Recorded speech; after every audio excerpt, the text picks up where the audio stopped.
दोन आदिवासी जमातींमध्ये प्रत्यक्ष व्हायलेन्स घडवून आणलेला आहे. त्याला स्टेट टेररिझम म्हणायला काही हरकत नाही. अशा तऱ्हेचा तो व्हायलेन्स आहे. आणि म्हणून तो विझवणार कोण? आग त्यांनीच पेटवली, ते विझवणार कोण? मग अशा वेळेस मोहन भागवत यांनी असं म्हणायचं सरसंघचालकाच्या पदावरून की मोदी साहेब गेले नाहीत, नाव न घेता ते बोलत होते.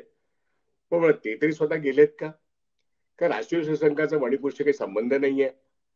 किंबहुना राष्ट्रीय शिवसंघाचे कार्यकर्ते त्या ठिकाणी त्यांचं जे काय दरवर्षी ट्रेनिंग असतं, पदाधिकाऱ्यांचं, प्रचारकांचं, कार्यकर्त्यांचं जे ट्रेनिंग असतं, त्यात मणिपूरचे लोक नव्हते?